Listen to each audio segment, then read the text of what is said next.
And Troy Deeney joins us now. Remember the week before you came in, tried to do a little spy mission. Remember when you tried to make out it was for Sky, but really it was for the week after. You told me to behave on the dugout. Little known fact, I wasn't even going to play that week, and then after he did that, I went and said Javi the next day, Gracia, our manager, and said, I know we've talked about resting me, but you make sure I'm playing.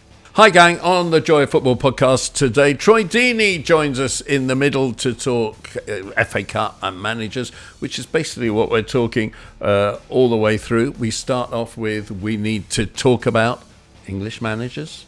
We've got the voice of passion, which is Neil's, about the FA Cup. Letter from the Gantry is Martin's love letter to the FA Cup. And three of the best, and some interesting names in there, some left field selections, and also a bit of history needed to really understand it. So it's full of surprises, but Troy Deeney will bring you the biggest of all. Don't forget, you can follow us on the Patreon. Don't forget, you can read us on The Joy of Football on Substack.com. And don't forget, you can like, subscribe, and do everything else that you do to support us.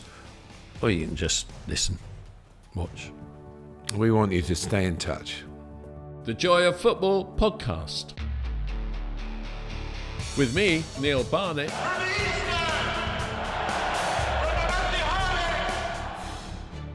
And with me, Martin Tyler. Looks like Xavi! Rooney! Aguero!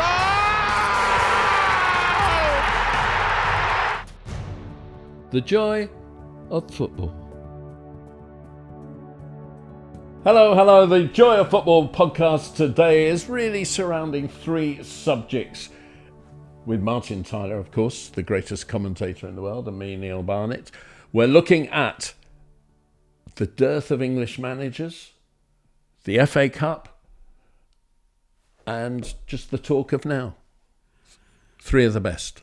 Yes, I love three of the best because I have to go, and he makes them pay. So you get double helping of that today. We got one of the best joining us as well during the course of the podcast, Troy Deeney, who will have a lot to say because that's who Troy Deeney is, and he says it better than most, and that's why he's on here. But let's waste no time. We need to talk about starts with English managers. Now, as we sit here, we don't know if Graham Potter is going to become a third English Premier League manager, joining Sean Dyche and Eddie Howe at West Ham or not. What we do know is English managers have failed abysmally in the Premier League and need to do better. What's going on? Well, first and foremost, they're not failing at the top clubs. I think that's the difficult bit. Eddie Howe's done very well. A good time to join Newcastle United. It's obviously not quite the winning of the lottery ticket that we thought it would be for Newcastle and whoever was managing them. Within the financial rules, there are restrictions that have curbed the potential excessive spending if that was allowed, which it isn't at the moment, and hopefully never will be. But he's managed to manipulate them into a position of prominence. So I think to be a manager in the Premier League for an Englishman is difficult enough, but to be in the top six, he's already qualified for a Champions League, and I think he's a good example of what the Premier League are missing by not having more English managers. Well, I mean, I'm gonna run through it very quickly. Are you ready? I'm going to be very quick. The last English manager at Arsenal, Don Howe in 1986. Aston Villa, Steven Gerrard, 2022. Bournemouth, Gary O'Neill, 2023. Brentford, Dean Smith, 2018. Brighton, Graham Potter, 2022. Chelsea, Graham Potter, 2023, though Frank Lampard was a caretaker after that. Crystal Palace, Roy Hodgson, 2024. Everton still have Sean Dyche. Fulham, Scott Parker, 2021. Ipswich, Paul Cook, 2021. Leicester, Dean Smith for 3 months to try and save them from relegation, 2023. Liverpool, Roy Hodgson, 2011. It's the same names coming up again and again. Manchester City, Stuart Pearce, 2007. Manchester United, Ron Atkinson, 1986. Newcastle have Eddie Howe. Nottingham Forest, well, I put Chris Hughton down because he played for Ireland, didn't he, Chris Hughton? And that was 2021. Southampton, Nigel Adkins, 2013. Tottenham, Tim Sherwood, 2014. West Ham, Sam Allardyce, 2015. Wolves, same name again, Gary O'Neill, 2024. It ain't happening. No, and some of the ones you mentioned, of course, they weren't managing in the Premier League then. When Dean Smith was at Brentford, they weren't. Thomas Frank's been their manager in their time in the Premier League. At Ipswich, Paul Cook, it wasn't a Premier League job then. Third tier. You and I disagree about this, but I do think we should throw the Scots and then Kieran McKenna's case, the Northern Irish as well. I think it broadens a little bit if we go British, but I know you want to focus on the English, and I respect that. Because there have been so many great Scottish managers, and there's been such a dearth, especially given the population, of English great managers. And that it is the English Premier League. They're not officially called that, but everywhere you go around the world, they call it the EPL. Yeah. And it's a combination of a lot of factors, I think. When we get to Troy Deeney's contribution to it later on, I think we'll find a factor that we're not going to talk about, and we'll leave that for him to talk about. But expectation levels, maybe. The fact, I think also we've got to factor in that not only when it's a foreign manager, it's always a foreign coaching team as well. So the opportunities, I mean, Ryan Mason, for example, is on the Spurs staff as an assistant manager, assistant coach. And people like that aren't usually there. It's normally the backroom staff are the nationality of the coach. Yeah. What do you think? What do you think of English managers going abroad? Because there are hardly any who are really in the top level abroad. The two names that probably jump out at me at the moment are I was going to say Liam Rossini at Strasbourg, and Steve Holland, since he left the England job, assistant to Gareth Southgate, has gone to Yokohama FC, which it seems a long way away in order to practice your skills. And where is Gareth Southgate if he wants to stay in football? After all he's achieved with England, and plus the knighthood, which I thoroughly support. I think he's actually changed the face of the way English managers look at the game and the way the game is prepared. St George's Park is really down to, I know Sir Trevor Brooking played a big part in getting it up and running, but Gareth made it absolutely work, and the whole generation of players now love going there. The generation of players at the beginning who were used to more luxurious surroundings and hotels with golf courses and things like that found the transition a bit more difficult. I think the way the game has changed, the detail that goes into management, a lot of the British English managers in the past would have basically had players who would manage the events on the field.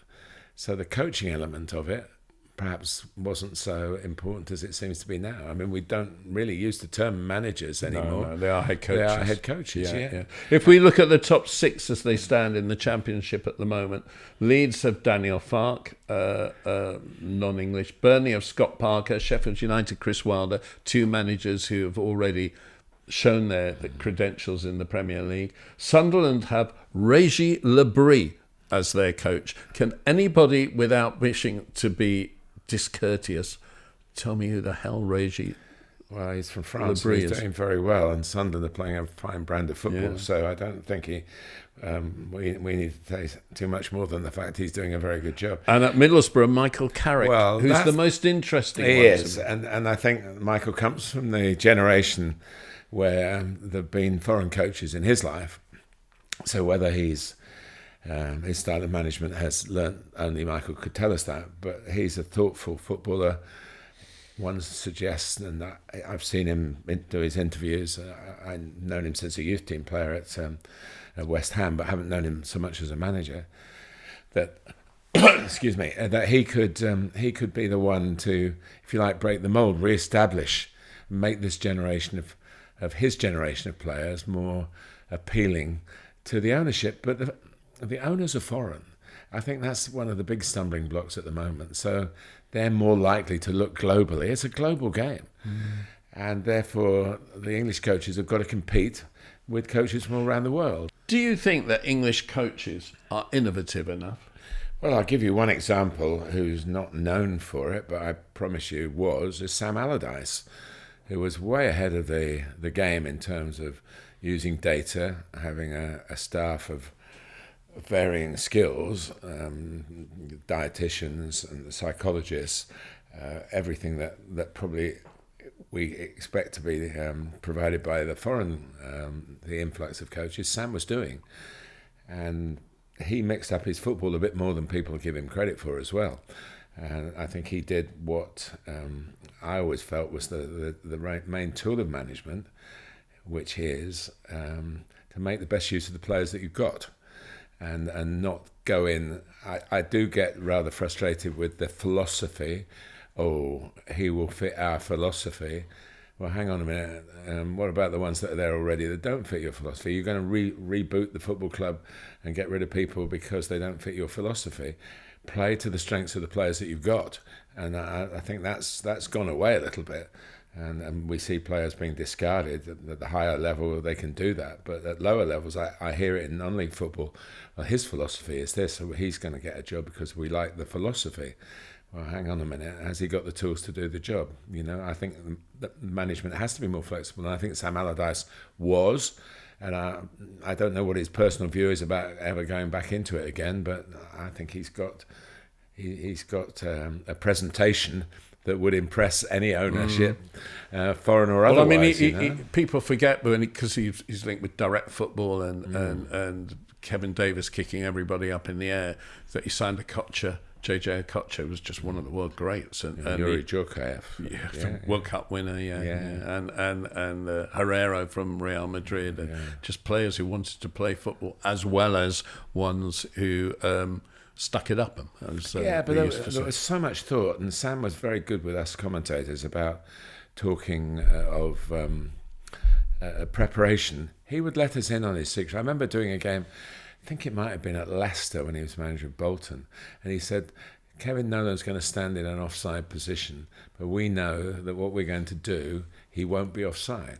And this was well before, I know we see that now, but he was the first manager, and he said, I'm going to let you in on this because you'll be going, well, he's offside, but just think on beyond it. And Sam explained the raison d'etre behind it, and it was very inventive and very kind of him to let me sound so knowledgeable, which I was very grateful for. So I think the way you're going to get into the Premier League as an English manager is you're going to get promoted, and that means you're probably going to go into the minefield that is the promoted team, and Chris Wilder's done it, Scott Parker's done it, and people will, in the end, congratulate them for it. I think I've told this story on the podcast before, but there was a wise man of football who was manager of Fulham when they got the FA Cup final in 1975, Alex Stock. And he told me once, and they were trying to get out of the second division into the first division, or were they? He said to me, get promoted, you'll be out of a job by October. This is 50 years ago, he said that. And you look at what's happened with promoted managers, even in the last 5 years. And he said, finish just outside the promotion places. You'll keep your players. The crowd will be happy. They'll have another season of winning more games in the second tier by a distance than they would win in the first tier. And I think there is that's so difficult about it. It's a bit of a poison chalice getting up, but that's the way. The main route, I think, at the moment. If you get up and stay up, then you really are breaking the mould. I've just sacked Chris Hughton because he's not English. From Nottingham Forest, and in fact I've looked it up, their last manager English was Mark Warburton in 2017. I mean, it's you sacked Steve Cooper because he was Welsh. It came after Chris Hughton. Yeah, exactly. He is Welsh. But although he's worked in the FA, of course. It is startling how few there are. It is very, very startling, and I do think it's startling the lack of innovation. I'm just going to a very quick story, which Tony Dorigo told me when he played for Torino in Italy which I think he did for a season. Tony Dorigo, the Australian import into England Chelsea. left back. England Well, left no, he went to Aston Villa. Was his first club. And he went to Torino, and I think the manager was Graham Souness at the time. Did he manage Torino? He did, yeah. And he said he enjoyed the coaching of Souness. It was mainly five-a-sides. And all the Italians at Torino were complaining about it and saying, but what are we supposed to do? What are we supposed to do? To him, play football, just play football. It didn't go well. He got sacked. They brought in an Italian coach, and the Italian coach went with the Italian methodology. You get the ball when the left back gets the ball. A will be there, B will be there, C will be there, 3 different places, one inside, one diagonal, 3 passes, that one one, ahead. that one, and that one. And your first choice is C, your second choice is B, and your third choice is A. And you will not do anything else. And if you do, you get substituted. And they started getting results, and all the Italian players would say, oh, this is much better. Now we know what to do. It was... I call it now ABC football. And I think the game has moved on from that now. And I think those who still play Antonio Conte shows it's a very relevant story, Neil, because Liverpool, of course, made their wonderful success in the 70s and the 80s by playing five-a-sides. Kenny Dalglish, that's all Kenny Dalglish did, didn't he? And it won the league with 2 different clubs. Encapsulated the movement that you need. There was enough physical contact, extra physical contact, so you needed that as well. And the men on the pitch were the managers. Certainly the managers, they had the power to be managers with the manager's blessing. It's not like that now, and that's because we've got more foreign coaches, all these foreign who come from the background that you've mentioned, whoever the successor to Graham was at Torino. Antonio Conte was legendary. I mean, for those who are listening, I'm moving my hands by my left knee to my right knee, and Antonio Conte would put them out for a practice match and move his players that distance, that short distance, and say, if you're not there, you're not doing the job properly. That kind of regimented approach. But there's nobody who's more hands-on than Pep Guardiola. It's probably one of the hardest clubs to get into watch training I've ever come across. And, the secrets stay, what goes on in the training ground stays in the training ground until they put it out on the pitch. And I can imagine there's a lot of that in it as well. So do you want people deciding on the pitch what's the right thing to do? Every time we have an injury, there's the unofficial tactical timeout where everybody runs to the coach. And no, it's pathetic. Well, it's not English, and that's why we're having this debate. Because the English managers would go. I mean, I've worked with Alan Dowson, who's quintessentially English from Gateshead, just outside Newcastle, and he basically at times would say, "I've brought you here to what you've learned to play the game. Go and do it." It's probably not seen on television because it would require a cutaway. But this season, when Chelsea have scored a goal regularly, not every goal, but often, the captain of the game, Enzo Fernandez, has not joined in the celebration, but run to Enzo Maresca for the next instructions. Yeah, it's they're the class and the teachers in the dugout. Yeah. And because there are not so many English players, then that sort of characteristic of Englishness about wanting to lead, maybe, that's not going to happen either. Do you think Pep Guardiola managed that way with Messi, with Xavi, with Iniesta? Do you think he managed in the same way, or do you think he certainly did with the get the ball back in 6 seconds? That's an instruction, and of course a very wise one as well. I'm not saying. Please don't think that polarizing this as an argument whereby the Liverpool way that won so many trophies decades ago is the way to go now. No, that's gone. It has. But there is a part to play in it. There is a part for leadership on the field, and I think that the managers who are blessed with those kind of players. I mean, you had John Terry for. Well, I think Virgil van Dijk still does. Yeah, absolutely, Virgil van Dijk. And where are Liverpool? Okay, we need to move on. And as we move on, can we just remind everybody that if they're enthusiastic about the Joy of Football podcast, give it a like, give it a subscription, give it a whatever you give it on all the different platforms in order to promote it, because it gives us a little bit of oomph.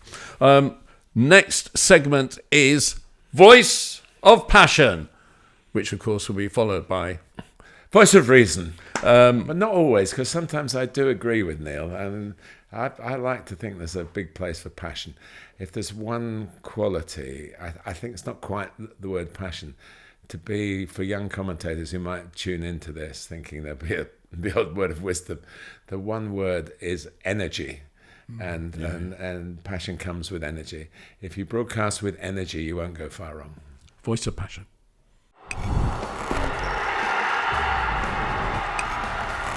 Voice of Passion. My passionate plea is don't rotate too much managers in the FA Cup. Play a strong team. Go for it. Don't just rotate and accept you're going to lose. Go for it. Because the evidence is that if you win a lesser competition, you get a big job. Here is my evidence. 2004, Steve McLaren won the League Cup against Sam Allardyce and Bolton for Middlesbrough. 2006, he got them to the UEFA Cup final. He became the England manager. 2008, Harry Redknapp won the FA Cup with Portsmouth. He became the Tottenham manager and managed in the Champions League. 2011, Alex McLeish won the League Cup with Birmingham, got relegated, but still got the Aston Villa job, which was a terrible decision to take a Birmingham manager and put him in charge of Aston Villa, and that didn't last, but that was politics. It got him a bigger job. 2013, Roberto Martinez won the FA Cup with Wigan, got relegated, but got the Everton job when David Moyes was leaving for Manchester United. And many international jobs since then, Roberto. Yeah. And 2013, Michael Laudrup won the League Cup with Swansea. That was a good year for the Minnows, 2013, Wigan and Swansea. He went off and managed in the Middle East, Qatar and then Saudi Arabia. So he didn't go for the traditional big clubs, but I think he went for the big dollars. So it's gone on. And if you win a competition, you get a bigger job. And I cannot understand managers saying, oh, we can't afford to put a team out, a strong team. Even going back a couple of years, it wasn't winning a competition, but it was getting Brighton into the Europa League into Europe for the first time. Roberto De Zerbi went off and got the Marseille job, which some people may not think is a big job. But right now, they're second behind Paris Saint-Germain in the Ligue 1, and they are traditionally the biggest club in France, not so much since they've been bought out by the Qataris, the PSG, but they are, Marseille are traditionally the biggest club. Win a trophy. Well, that's the label pinned on the ones who don't win trophies. You've got to win a trophy. You've got to do this. And there are so few trophies to try and win. One of the problems is the size of the squads. I think that it is an opportunity. The second goalkeeper normally gets a game, but normally of a high standard. I don't see too many second goalkeepers costing an FA Cup place to a Premier League club. But there are those who have been on the fringes. If there haven't been that much rotation, it's all right at Chelsea because everyone can play in the conference, the Europa Conference, but which isn't championship standard. No, but they're playing. It's first team football, and in your very copious notes, they get treated like that. Yeah. So I do think that is one way of keeping people happy, and also physically resting those who've given everything to the Premier League cause. And it makes sure that people who aren't playing the big games are competitively fit to come in to the big games and give of their best. Too often when you haven't been playing those games, you come in and you're just not ready. There was a period, I think Newcastle had a period where they didn't win many cup ties. And obviously that's changed. They're desperate to win a trophy. I mean, when you look at the distance. I mean, Liverpool, Newcastle haven't won a domestic trophy since 1955. Even Spurs now haven't won one since 2008. They won a lot of domestic cups and some European cups as well. So I just think it's fallen that way because the big clubs do tend to flex their muscles if they're still in it around the quarterfinals. Just look at the teams that have won it and indeed the teams that have got to the final. I mean, you could argue that Manchester United have not been quite at the standards that would expect them to be, regular appearances in cup finals, but they've managed to get to consecutive finals and won one against the odds. Pep Guardiola normally puts out a strong side. He hasn't got a very big squad, so with injuries now, that will be a factor. The teams like it's Arsenal, Manchester United's an interesting one because Arsenal have suddenly got some injuries in key positions.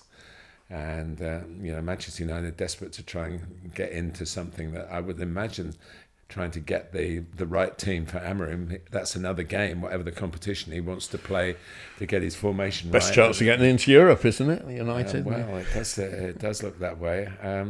It'll be very interesting. The draw plays a part as well. One that intrigued me because I was commentating on Nottingham Forest win at Wolves was Forest v Luton. I'm of an age where I remember that only too well watching it on television. I was 13 years old, and it was the cup final of 1959. And who broke his leg? Roy Dwight broke his leg. He scored and broke his leg. No subs. They won 2-1. And the family named Dwight, probably thinking of York, but I'm thinking of a switch in subjects to music. Reg Dwight, whose professional name is Elton John. There you go, Sir Elton John. Yeah. Sir Elton John. So that came sort of later.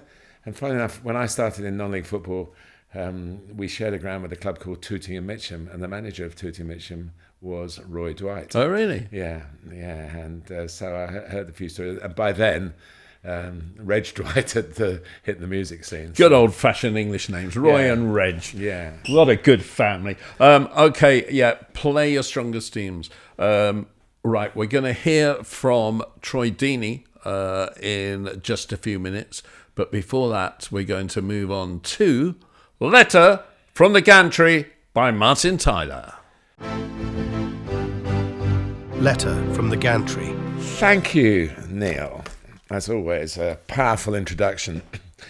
I'll try to make it a powerful subject as well. I accept it's probably a generational thing, but I always get a tingle of anticipation at the arrival of the third round of the FA Cup. It used to be called the best weekend in the English football calendar, when the big boys joined those who battled through the earlier rounds. The build-up to it was full of changes of preparation. Teams went to a seaside hotel, trained on a beach. That were popular alternatives to the regular routines, inviting a celebrity into the camp and giving it some publicity, or a hypnotist, anything to emphasise the special nature of the upcoming cup tie.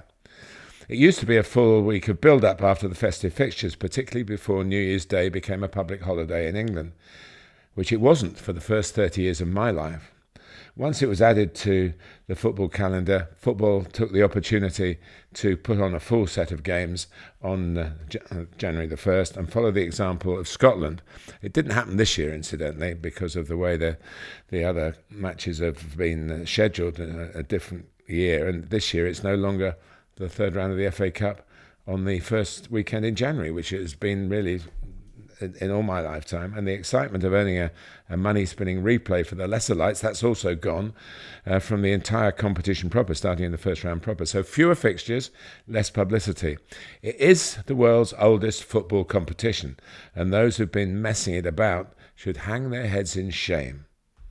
Happily, its image around the world has been less tarnished. The FA Cup still has its magic in far-flung football outposts where a higher value is placed upon tradition. It also retains its sense of democracy. Those who set out in late summer in the preliminary and qualifying rounds can say they have played in the FA Cup with authenticity. At a non-league club in my day, you were accepted when you were offered player registration for that particular division. But to be eligible to play in the FA Cup, there was another form, not handed out to everyone in the squad. I can still recall the buzz of excitement when one of those pieces of paper was pushed my way to sign. The respect for the FA Cup is still huge in the non-league scene. The headliners who make real progress are living out the dream for all the part-timers who never get that far, like Maidstone United last season, who won at Ipswich Town no less. Their softly spoken manager, George Elokobi, once scored a Premier League goal for Wolves in a win against Manchester United. But I bet he got a bigger thrill seeing his team from the sixth tier of English football interrupt what turned out to be a promotion season at Portman Road. As a commentator, I've been lucky enough to be on the right gantry at the right time, but those structures, often hastily built, exposed platforms reach via a rickety ladder, rungs slippery from the wet of winter, with the downward journey more hazardous than the climb, undertaken with numb hands and frozen feet. Newport County at one of their temporary homes, and Nuneaton Borough come to mind in particular in the lack of safety stakes. But we commentators will take plenty of risks to get to a great viewpoint.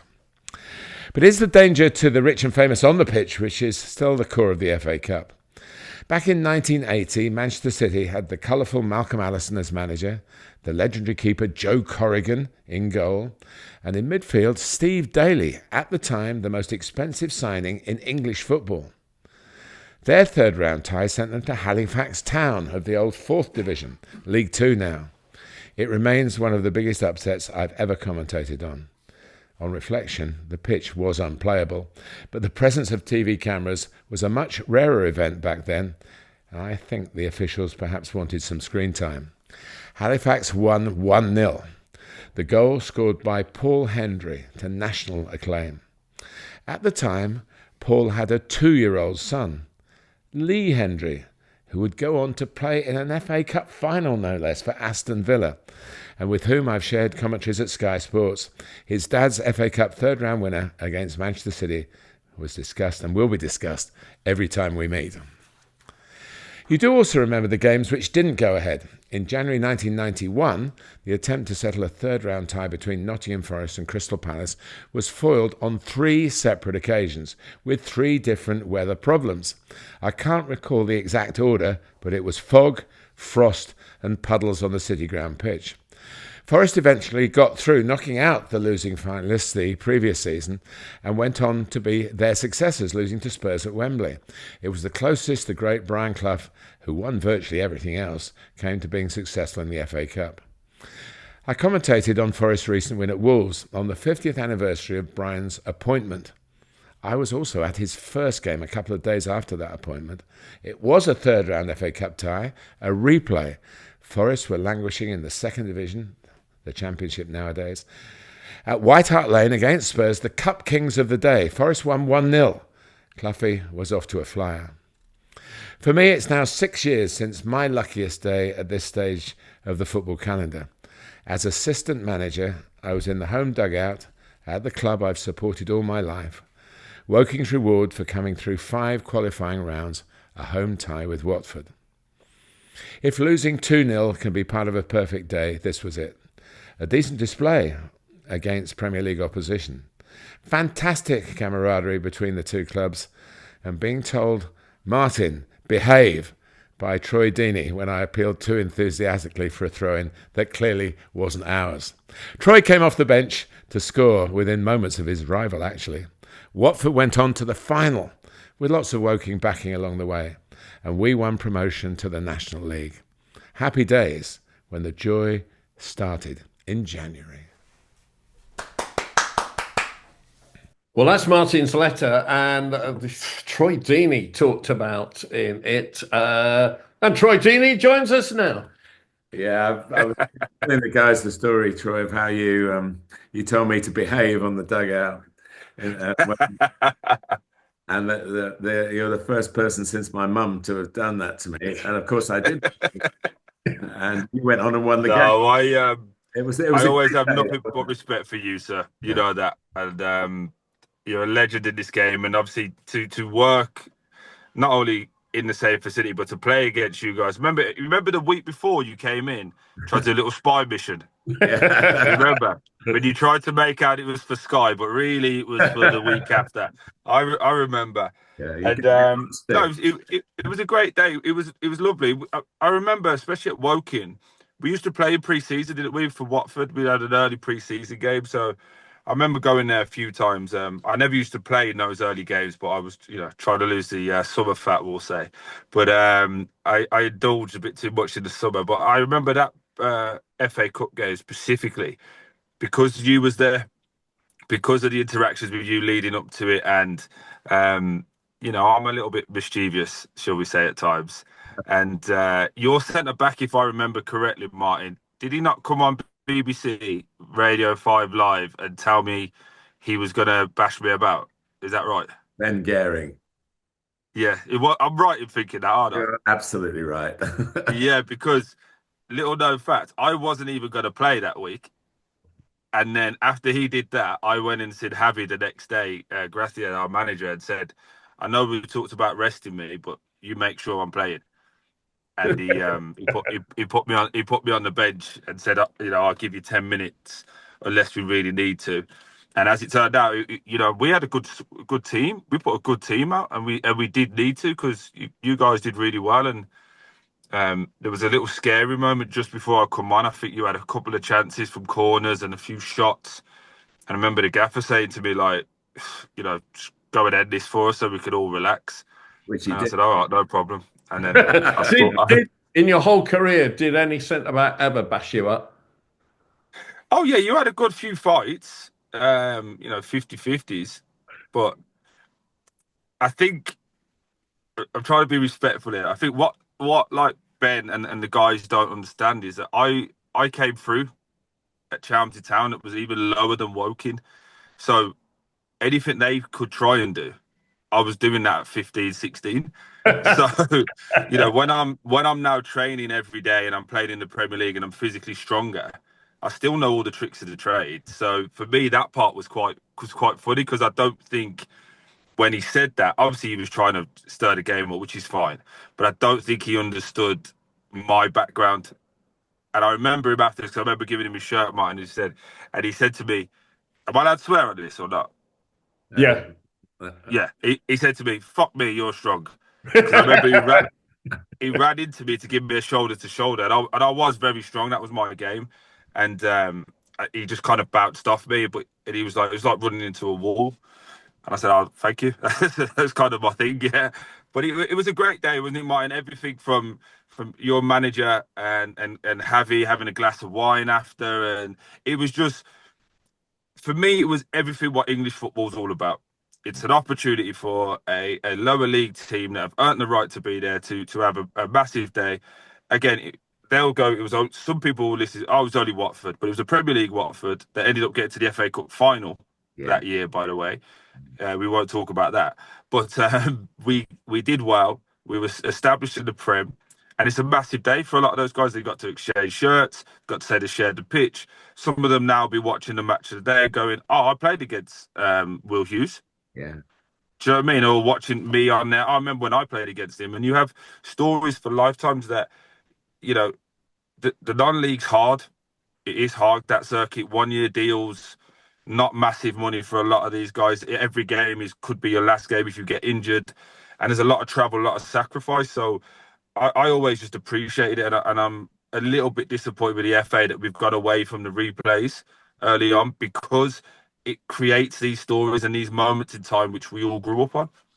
You don't want to mention the final, but what about the semi-final, Troy? Yeah, the semi-final was good. I enjoyed that one.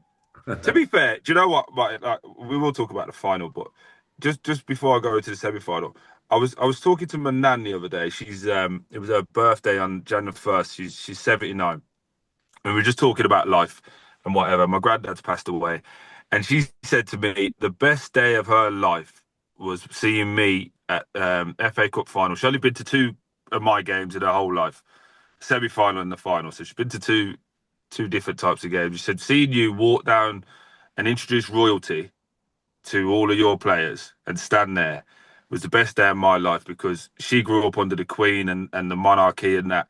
And she said, no one in our family's ever been able to do that and will never be able to do that again.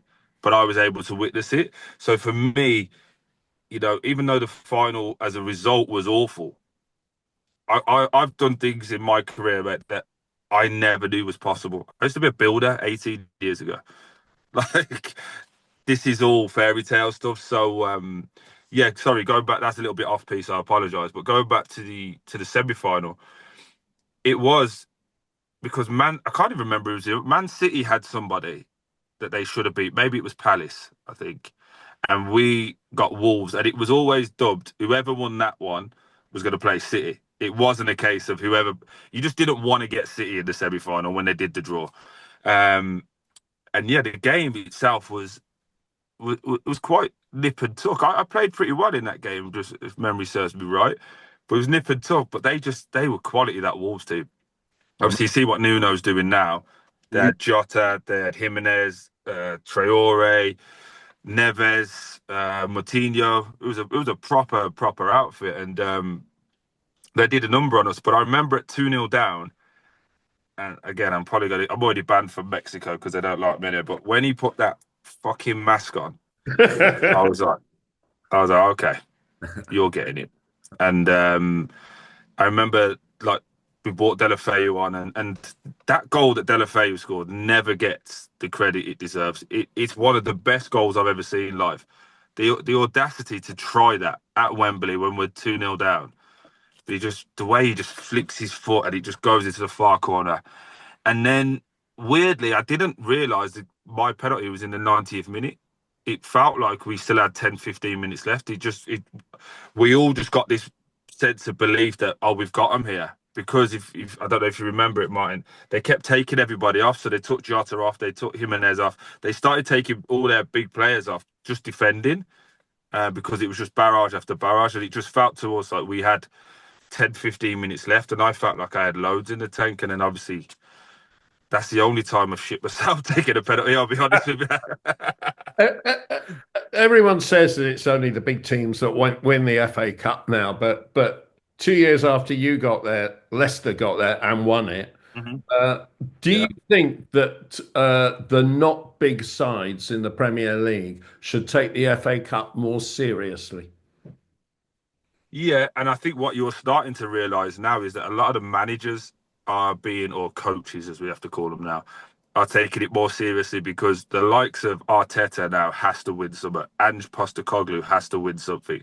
Maresca at Chelsea has to win something. So all of a sudden, even now Pep, that might be the only thing that they win this year.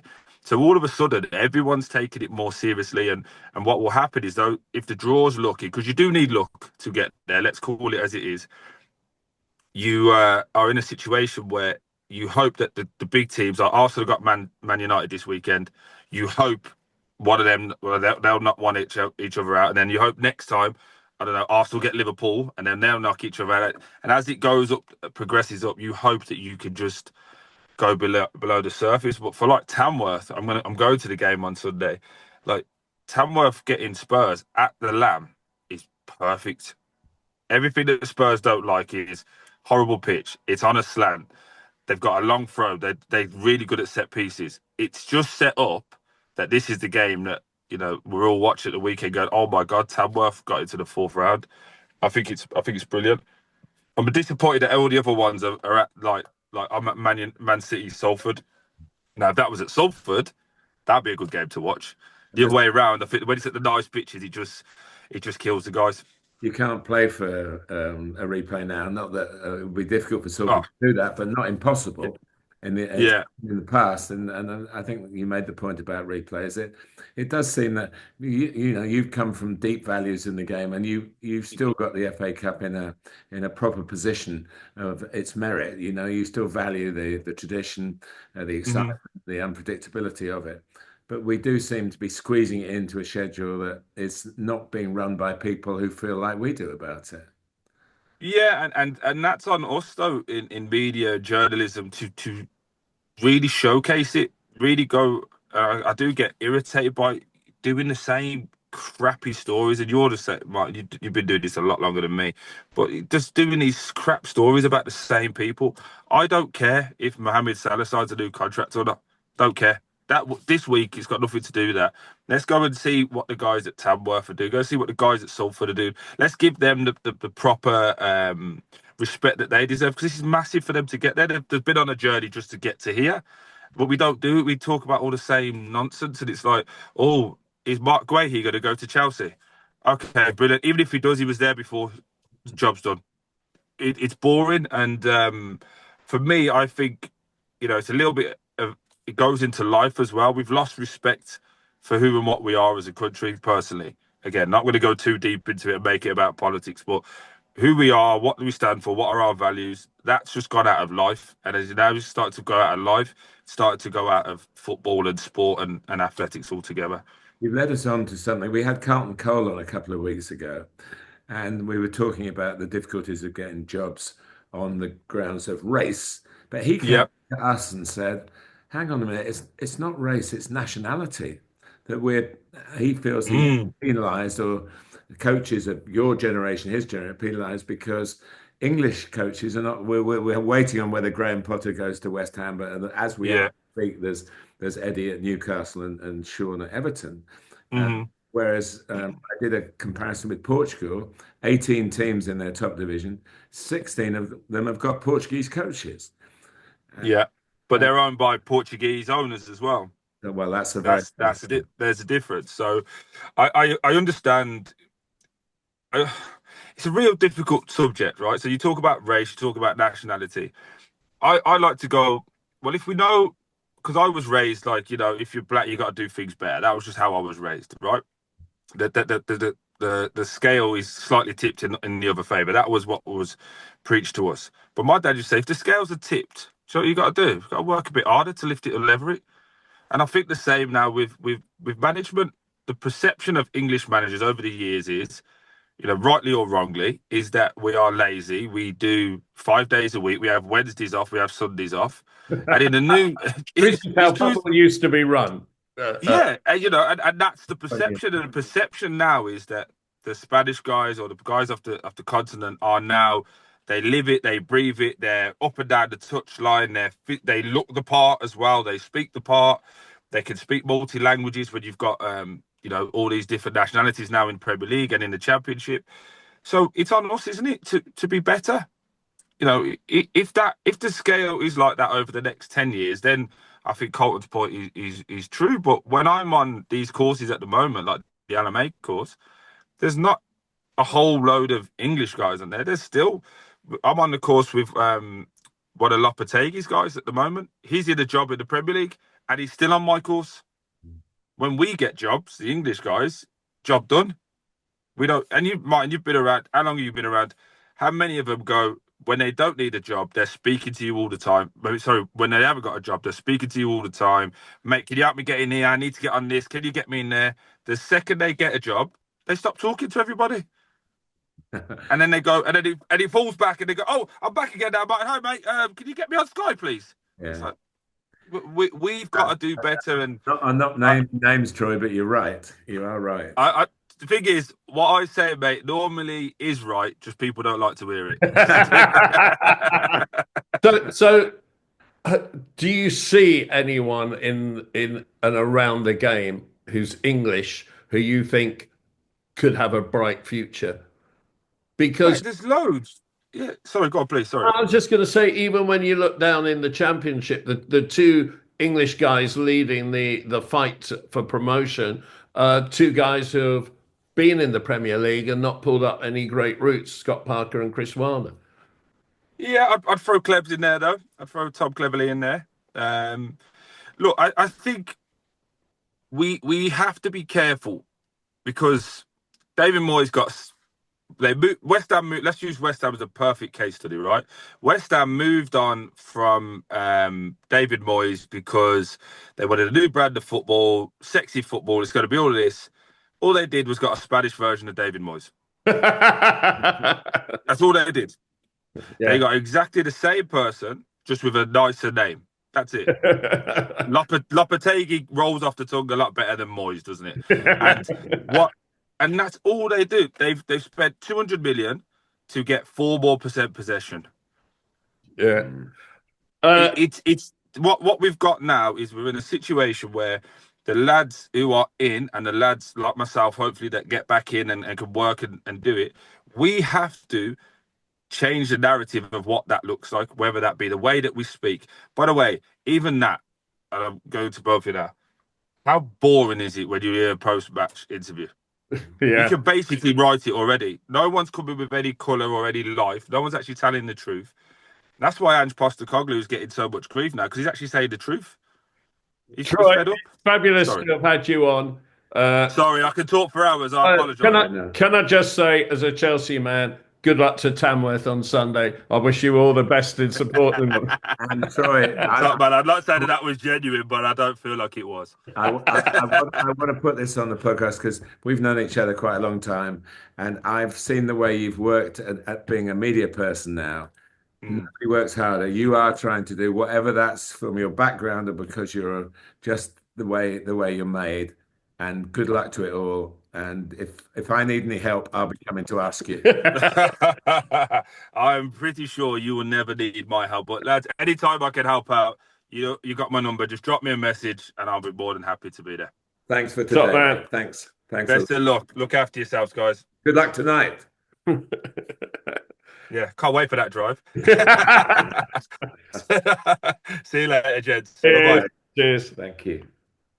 Troy Deeney. We're back to our positions now, having entertained him. I just want to bring one other thing up that we haven't talked about on the FA Cup. By the way, many thanks to Troy. Oh. Yeah, he's giving up his time. He's very busy, as he indicated with his media work now, and he's giving it everything. Do you think he's going to follow the trend of the car karaoke and become? It wasn't interesting. We didn't know where he would be when he came through online, but the car commentary. Yes, maybe. Well, we do spend a lot of time in cars, don't we? Going to our various assignments, making the most use of it. But of course, safety is the key element. I just want to discuss one other thing about the FA Cup. Peter Kenyon, Chief Executive Manchester United, then Chief Executive Chelsea, introduced the idea of much lower charges for tickets in the FA Cup. Of course, it was Manchester United in 99-2000 who became the only big club, to be allowed to pull out of the FA Cup in order to play the new FIFA Club World Cup in its first period of complete and utter failure as a competition. And that really did undermine the FA Cup, as did 2 teams, then 3 teams, then 4 teams from the Premier League going into the Champions League and the FA Cup. Maybe this time 5 teams. Yeah, only getting the UEFA Cup.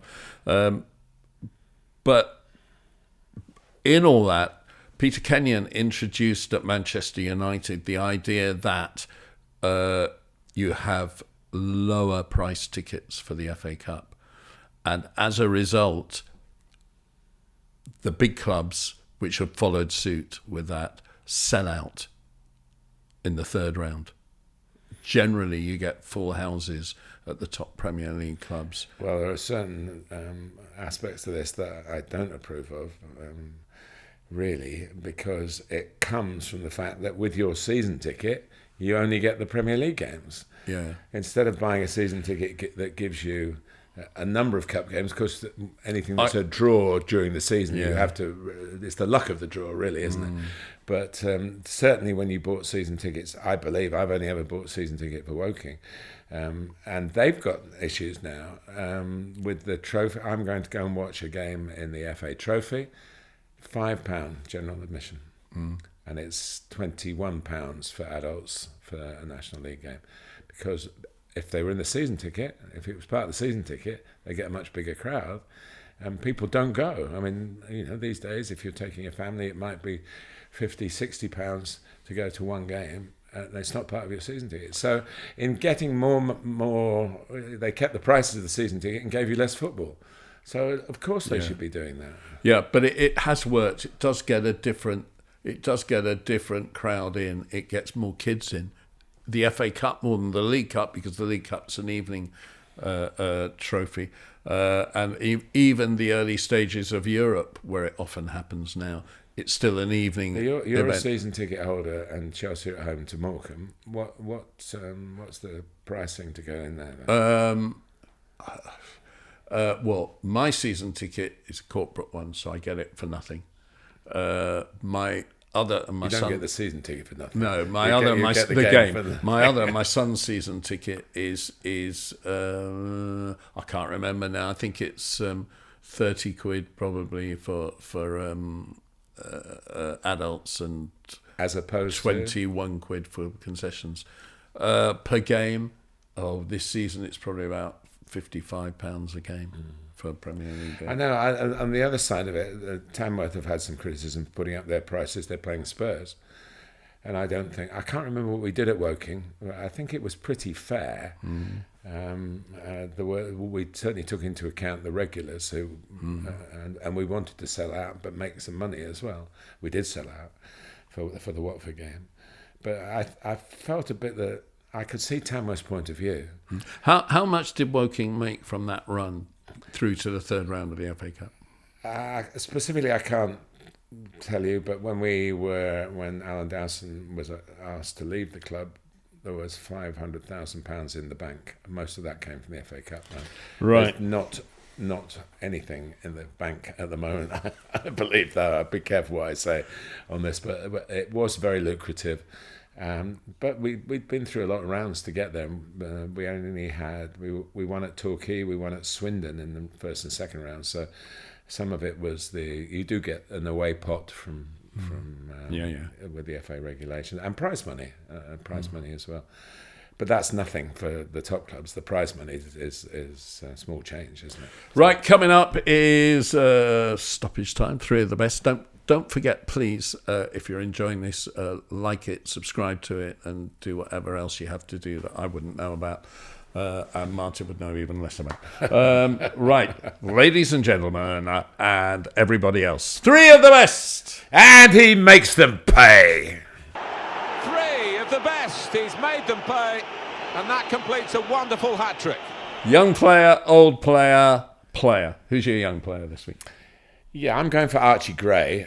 I'm slightly biased in the sense that I've started my commentary at Yorkshire Television. Frank Gray and Eddie Gray, Archie's grandson and great uncle, respectively, were part of the squad. Made me very welcome. I was very nervous going into into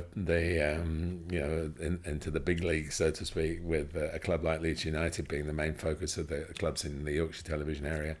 But I've kept an eye on them, and Archie's dad played as well. But Archie's been thrust into a bit of a baptism of fire. He sold by Leeds to Spurs in the summer, and clearly for potential, and the potential probably didn't expect to have to be using him as a centre-back. I mean, he played right back for Leeds a lot of the time, he's even really though he was a midfielder he's really coming a midfield through. player, and he played right back. I believe I did see the playoff final, which they lost, of course, to Southampton. I think he was right back in that. But he's a footballer, and I would say there are certain footballers that can only play 1 or 2 positions, maybe almost in an old-fashioned way. The headed kick at centre halves, the centre forwards who probably don't want to drop into midfield and want to be in the penalty area. The big guys, basically. But the natural footballers, I always had a huge admiration for.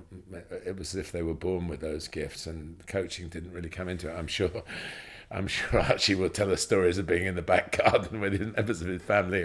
Well, it's funny you should say that, because some friends of mine actually live next door to the Greys and the back garden.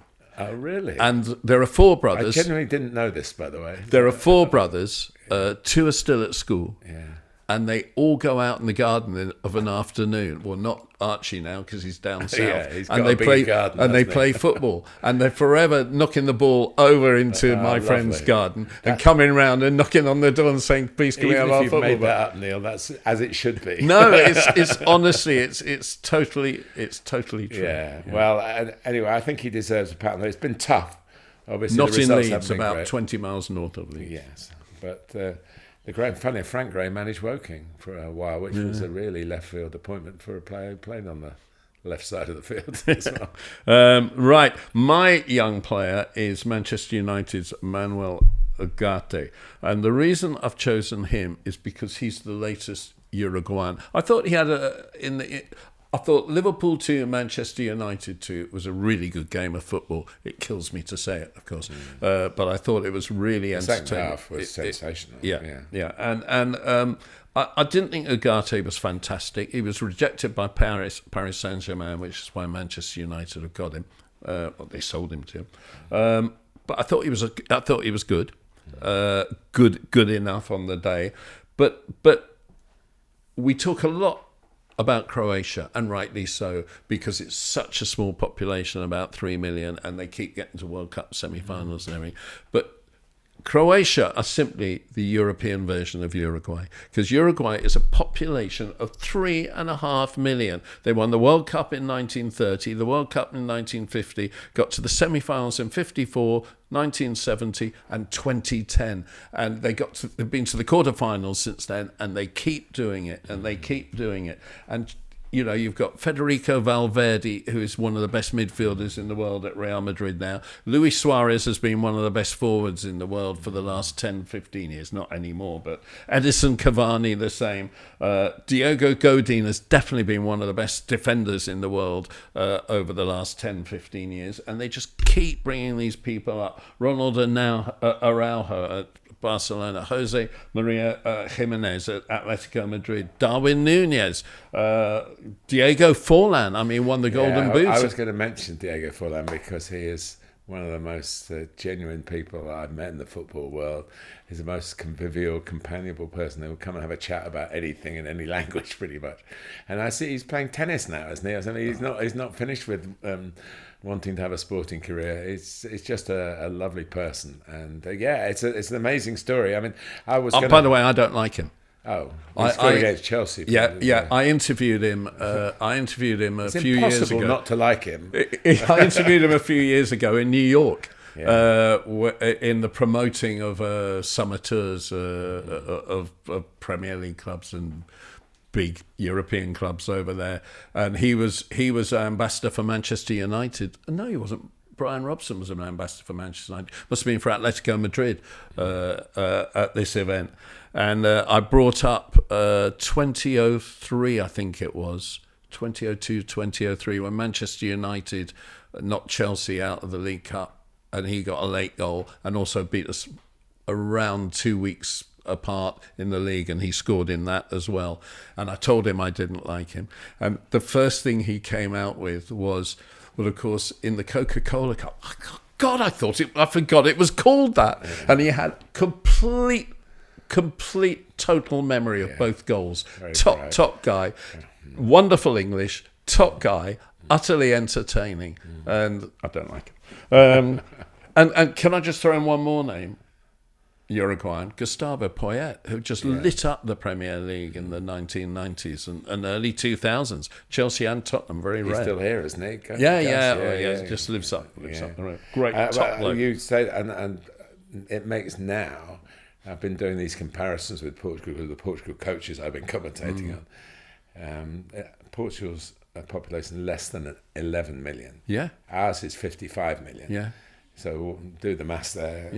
And but Uruguay has been one of the absolute football giants of this world, and Ugarte is just the latest to come and give his offering, and they just keep rolling out these names. They keep doing it, and well, he's part of the modernising of the midfield that Manchester United badly need. And just on the subject of good blokes as well, I was so pleased. I did make my own inquiries to find that it was actually correct. Harry Maguire didn't miss a golden chance at the end of the game at Anfield, because had it gone in the net, it would have been ruled out for offside against Xerxes who cut it back to him. So he didn't want to. He looked so crestfallen at the time, and because it was so near the end, I don't think television went into it too deeply. But they have got into it. Those who do the stats, and I think it's now public knowledge, isn't it, that it wouldn't have counted then. And it was 2-2 was the right score for sure. Yeah. Old player. Well, I'm going on the FA Cup theme here because in the third round fixtures, tucked away really, Mansfield versus Wigan, and the managers, Nigel Clough is manager, And as you can probably tell, I had a great affection for the Clough family, who I was able to get to know because of Brian's friendship with Brian Moore, who I was working under at the time.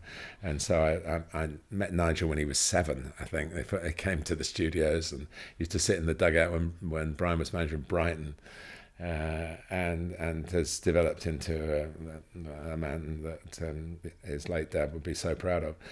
And keeps going as a manager, an English manager, and recognising that the way things are, as we've discussed earlier in the podcast. And doesn't seem to want to leave his domain, which is the Midlands, the East Midlands, Burton and Mansfield. And he's very family orientated as well. And they're playing Wigan, and Sean Maloney. So Nigel played in the FA Cup final, that one that got Brian as close as he ever got to in 1991. The game is remembered for Gazza's final. It wasn't about Gazza. He injured himself. It was about him in the sense that he wasn't there to get it to play anything more than a few minutes. A crazy few minutes on the field, really all through his own downfall.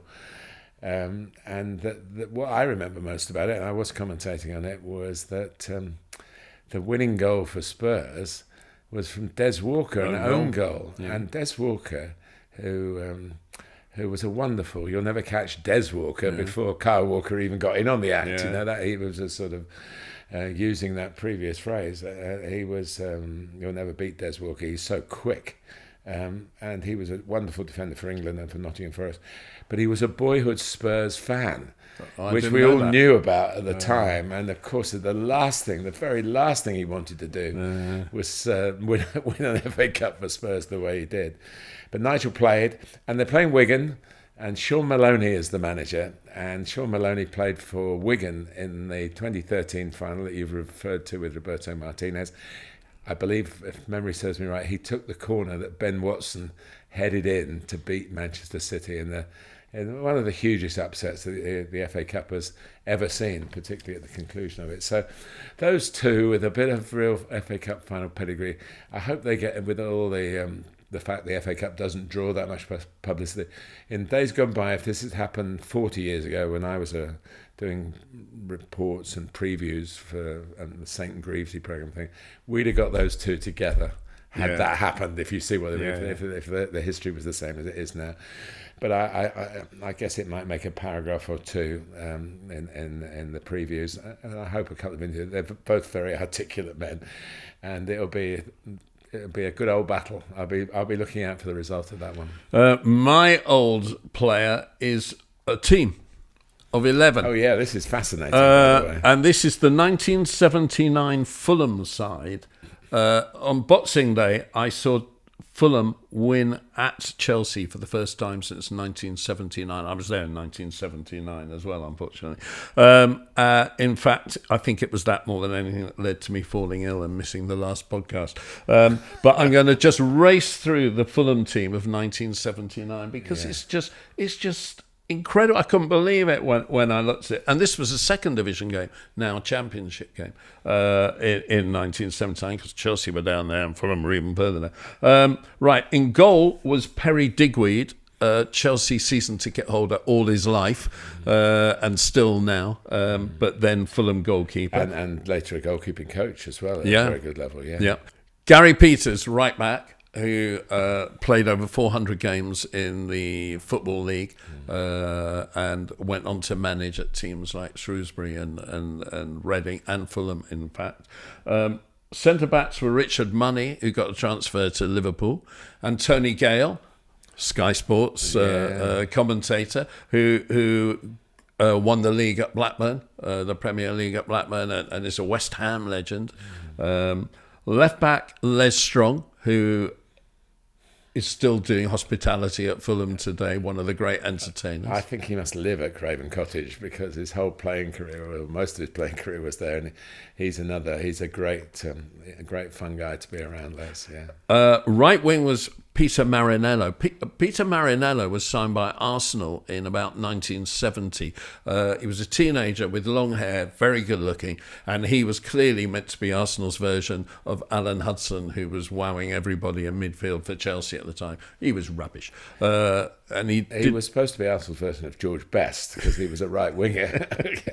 But that was the time. That was the first time really where footballers had become pin-ups. Yeah. And it didn't happen for him. He wasn't bad, by the way. But he went. Where did he go from Arsenal? I think he went to Portsmouth. I commentated on him when he was a Portsmouth player. We're playing with George Graham, believe it or not. How early in your career was that? The first season, I think. Yeah. It would only be the first or the second season. My second game ever was Portsmouth, so he might have played in that to check that out. But he was definitely around.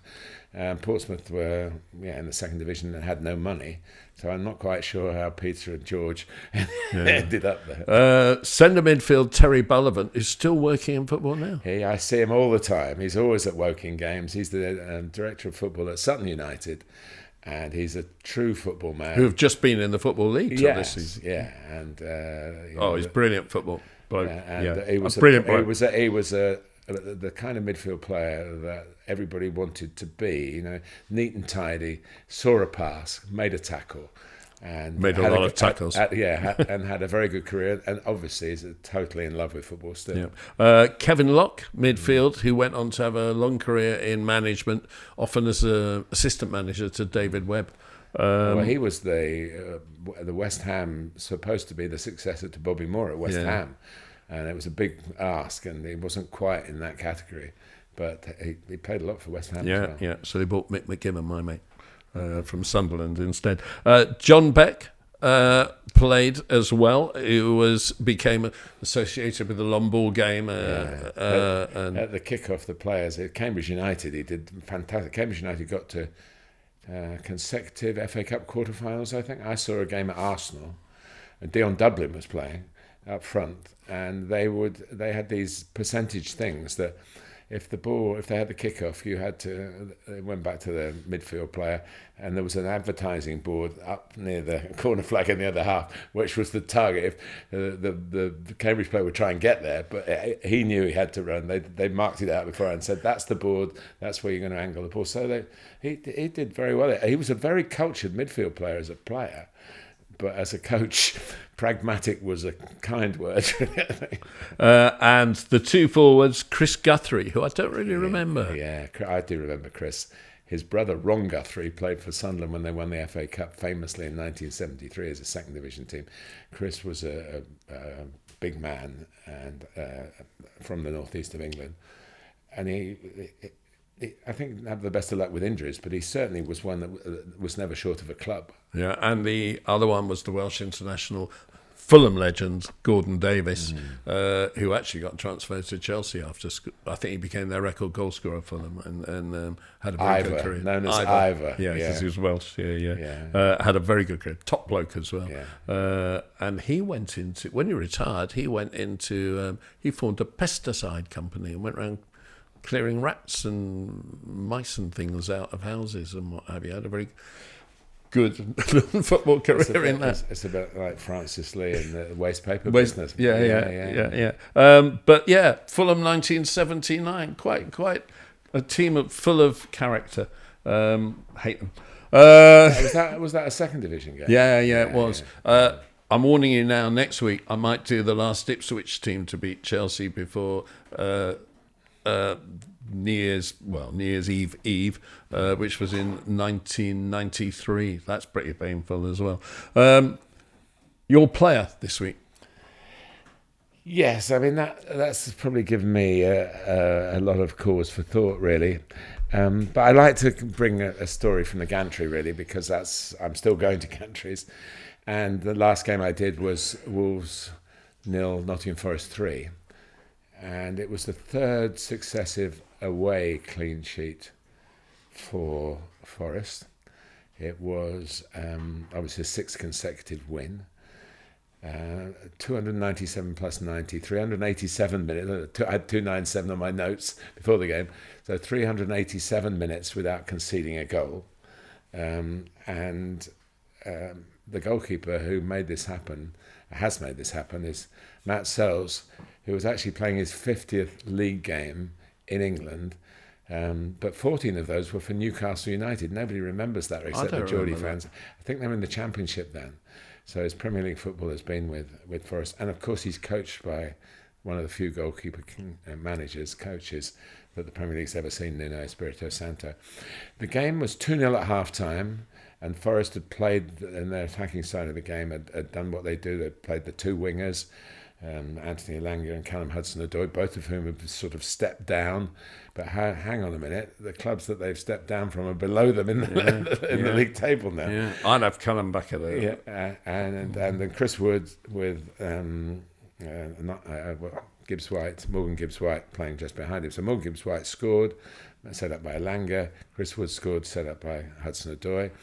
And so that's draw them on counter-attack Forest. But in the same period of play, Jürgen Strand-Larsen, the Wolves forward, had two really good chances from close range. Now, the smart thought at the time, probably even by me, was that he should score.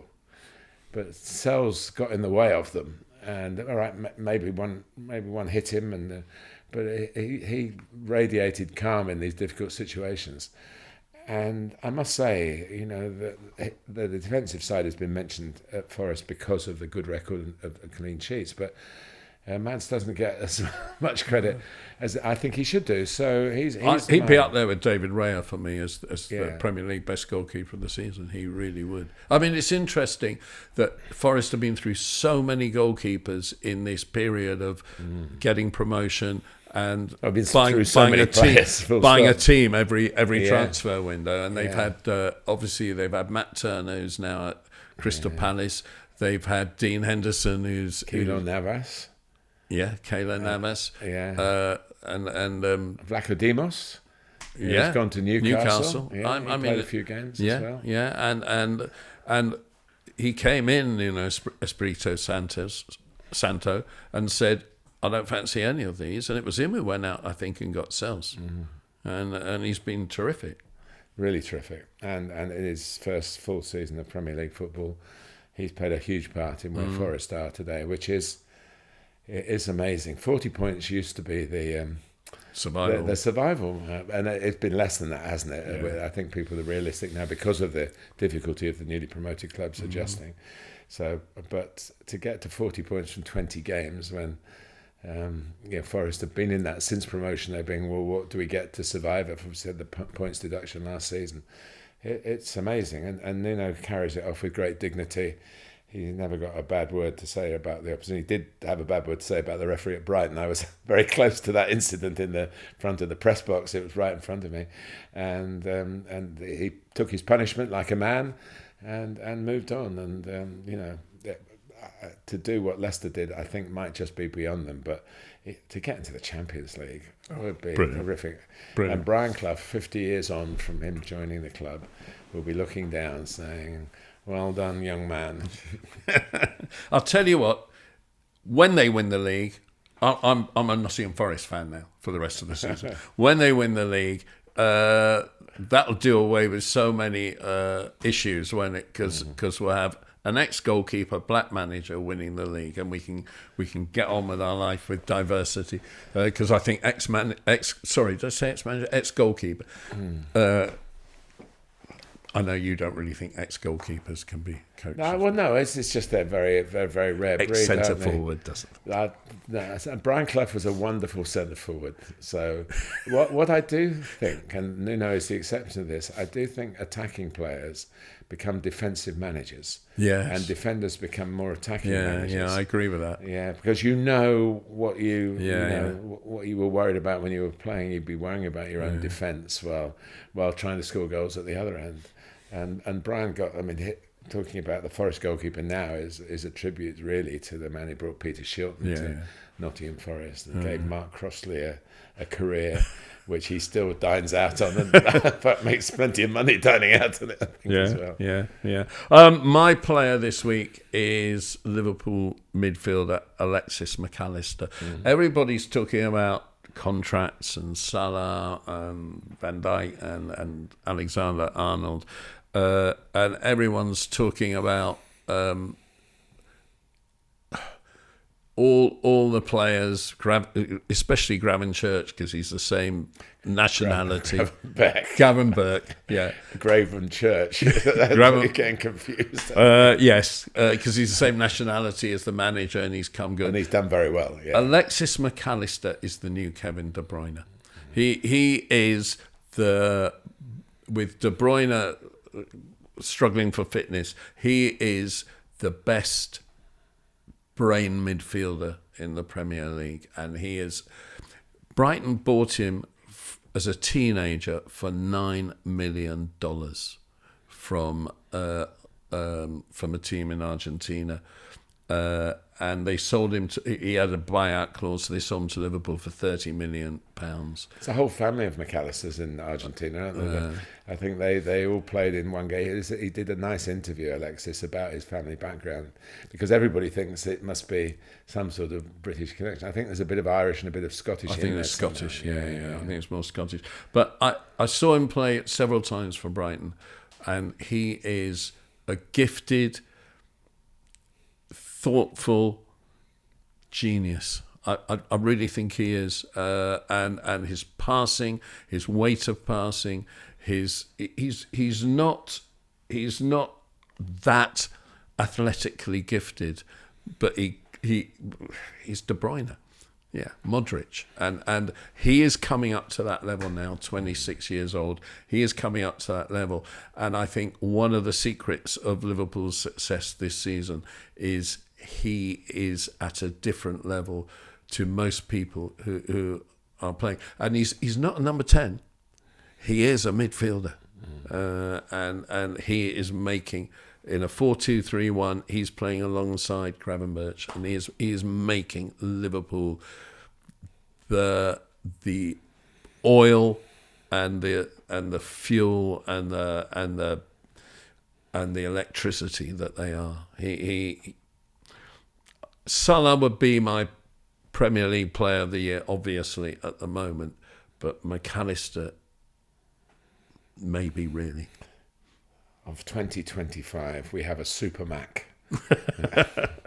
Right, that's it. I hope you loved it. Oh no, it's not it. Stoppage time! Stoppage time. Right, I'm going to ask you for one FA Cup tie. One FA Cup tie coming up? No, whatever you like. Just talk about one FA Cup tie. I've banged on about the best one for me, really, which obviously was being part of a team in the third round of the FA Cup as a coach. I don't think anything can really replace that. But the giant killing is, we didn't do it. We'd done our giant killing before we got to the third round. But we, for me, following the FA Cup as a kid, do you know what, Neil? I could throw a dozen at you.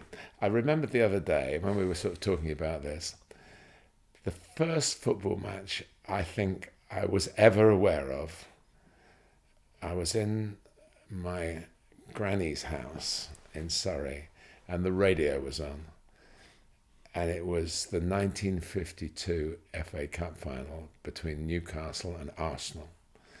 And I had no idea really what the subject was, except it was sport, and I guess I had some knowledge of what football was because I'd been at school then. So, but I think that was the first time I ever heard another commentator commentating on the game. I guess it would be someone like Raymond Glendenning back then for the BBC, and then by 1953 it was on. I watched it on television, which was Blackpool, the Matthews final. And I got to interview Sir Stanley Matthews not long before he died, to go back and retrace all these grainy black and white images that I had on a 9-inch television with a tiny screen. And that cup final every year, and then to be able to work on it, to go to ITV and then be part in 1974 of a television broadcast where the rivalry between BBC and ITV was even stronger than the rivalry between the two teams, actually, because it was a bit of a walkover for Liverpool against Newcastle in that final. But to be there at Wembley, and then to get the privilege of going with teams on the bus, I can't even believe it's happened now. And I went with Manchester United, I went with Liverpool, I went with Spurs, I went with Fulham, I went with Southampton. To go to Wembley as if you everything but the fact your name's not on the team sheet, you have everything else. You know, the excitement, the build-up. You can talk to the players on the bus going in, and then I didn't commentate on a final till 1990. I'd been at the finals, apart from '89, where I did the Scottish Cup final on the same day. I had the opportunity to do a big game, and then to commentate on it when I was perhaps more mature as a broadcaster. So I had all that background going into doing it, and then doing all. I think I've missed one since 1990 when Manchester United won the league on the same day that Stoke played in the final, and Manchester City won the FA Cup. So I was there. So I've given I you. I was at that cup final. I've given you a million examples, and you wanted one. I don't think there's any. It's just. I fear for the competition a little bit, but the fact that we've talked about it, Troy's talked about it so warmly as well, and that there will be good broadcasters out there over the third. I'm doing the world feed on Manchester City against Salford, so I've got to get on the phone to my class of '92 contacts as well to put that into some sort of context. So. I just love it, and if that was the very first game that I heard, I guess to answer your question, I should pick that. You know, it was Newcastle winning.